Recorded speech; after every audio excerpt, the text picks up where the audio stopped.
Intuition is like, I don't know, it's not, I want to say it's a buzzword. I guess it's used in a lot of things because it's very, very, very important, but you see it everywhere. Honor your intuition, follow your gut, because it is so valuable and it's so important to do that. But it's like when we look at it and we say, I ask people and even ask myself, what really is intuition? You can get a gamut or like a range of different answers. So what I feel like intuition is an inner knowing. And it's your soul's voice speaking to you. It's beyond the gut. It's beyond the mind. It's deeper than that. It's way deeper than that. Here's the thing though, our programming and our indoctrinations often or can often lead us to not honoring or listening to our intuition, because let's say you get an intuitive hit, and I'm going to share two examples with you. I will keep this brief, so it's not a long video, but I'm going to share two examples with you in a minute. But often when people have that feeling of regret, that feeling when you're like, oh, I knew it. I shouldn't have done this, or I knew this was going to happen, or I knew this person was not good for me. I knew it, and I didn't listen. And when you say, I knew it, and I didn't listen, what is often the feeling is regret. And with regret comes lower confidence. With regret comes you not feeling as empowered as you would like to feel. And when we feel confident and intuitive and honor ourselves at the same time, it's like we get this sense of like, oh my gosh, there I am. I honored myself. I listened to myself. I listened to that inner voice that's connected to my divine being, that God, your goddess, creator, creatrix, the energy of God that means something to you. You are connected to that higher source when you're listening. And here's the thing where people like, what often happens is we have a knowing, but we don't feel the courage to make that choice. It's like we're just not ready sometimes. If it's something big, like I know I'm supposed to leave my job. I know my job is not good for me, but I don't know what to do. I'm scared to leave. I know the place that I'm living isn't good for me. However, I don't know what to do. So courage, a lack of courage can get in the way, and attachment, right? Sometimes we get super attached to things, even if they're not good for us. We're attached to it. We're attached to that thing, that person, that idea. And that's one of the things that keeps us. Those are two things that keep us from honoring our intuition. Now, briefly, when I was in college, I rented a little cabin in the woods, super cute. I went to school in North Carolina in the Appalachian Mountains. And I rented this like really cute cabin. The guy I rented it from, he was only there during the summer to make money at a restaurant. That's where I met him. And so I would rent from him in the winter. Freezing. But anyway, very, very, very cold. I had two cats at the time, I believe. And there were two dogs that lived in the house down the below. She owned the cabin and she was like the main house, and she owned these two dogs. She did not treat these dogs very well. They got like barely any shelter. They barely, she did feed them. She fed them, but they were not really, and one of them, they weren't really well taken care of. And they made my heart ache. I mean, I was just like, I spent a lot of time with them. I played with them. I pet them.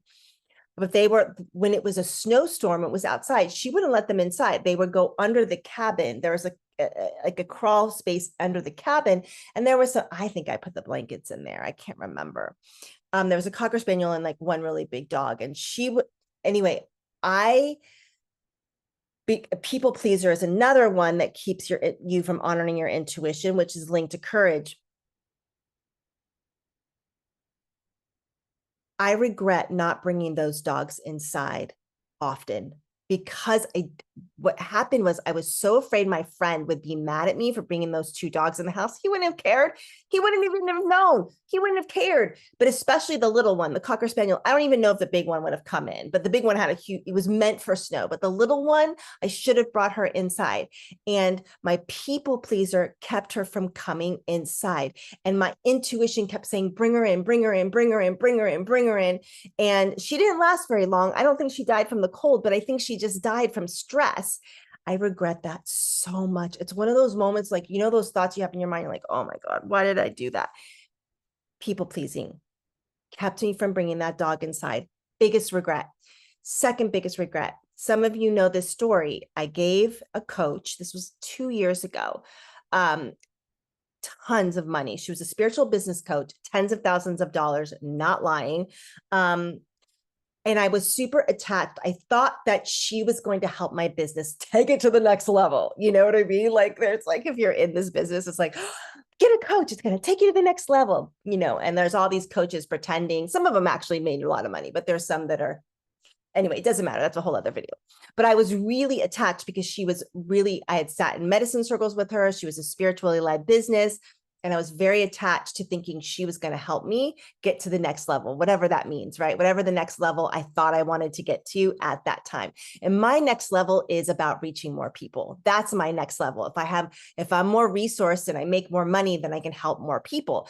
And that's the thing with spiritual businesses or any business. It's like, if you don't make money, you can't help people. If I stop making money, I can't help people. Then like, if I don't, then I'm not able to serve. So my goal is to be fully resourced so that I can help more people, so I can support more people. Anyway, I gave her this money. And the entire time I knew deep down, don't do it, Beth, don't do it. There's something off about her. But my drive and my attachment just was like, I'm doing it. Like this willful Aries energy. It was like, I'm doing it no matter what. Took out a loan, cut to, she basically stole my money. I'm not going to go into the story today, but I had to get a lawyer. It was a whole thing. And I ignored my intuition.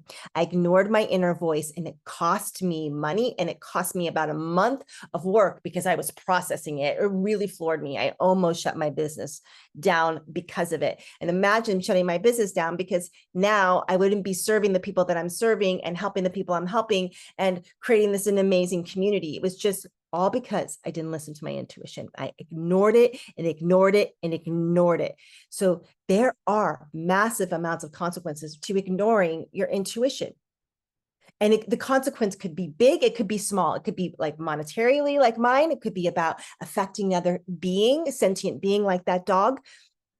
And most importantly, it can start to erode away at your relationship to yourself and your self-confidence. I have heard this from so many women, and I've done this too, staying in relationships that are not good for them for way too long because they're attached and they're scared. And I get it, but their intuition is screaming the entire time, and probably was at the beginning of the relationship, there's something off.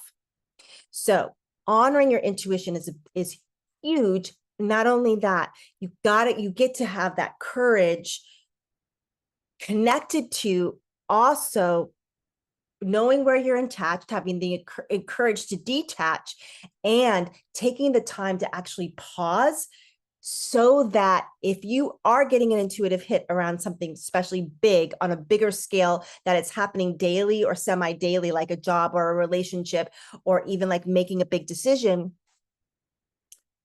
that's when time to honor, time to slow down and see where you are lacking courage. That doesn't mean you're bad. It just means, shit, you're scared. There's some programming there. There's some indoctrination there from the past that's preventing you. It's not bad or good. It's just like, okay, here we go. Whew. What is this going to take? What do I get to do to honor my intuition to get there? Because when you do, and you meet yourself and you take action around things that you know on a deep level that are not serving you, the amount of confidence and empowerment that you feel, yes, you may feel some fear doing it, 100%, but the confidence and the empowerment that you honored yourself is way outweighs the fear and the courage, way outweighs it. Oh, and every time you do it, you get stronger and stronger and more empowered and more empowered. And then if you do something like I did a couple years ago, after I've been working with intuition for forever, and my drive, right, my attachment gave this person money, I learned from it. You take it as a learning experience. You don't stop. I almost stopped, but of course that's not in my character. I would never stop, but I felt like I was going to stop. Learn from it, get back up on the horse and be stronger. Right? Okay.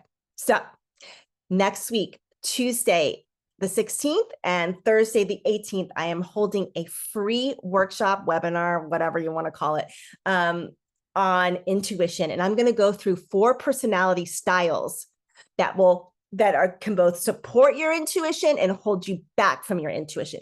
Now, the personality styles, you will fit into one of them. Everybody does. I'm going to go through that. And I'm also going to be talking about other ways how to release and get out of your programming so that you can honor your intuition and step into that courageous place. And with the 4 personality styles, you're going to recognize yourself and you're going to see how that style is helping you or hindering you when it comes to your intuition.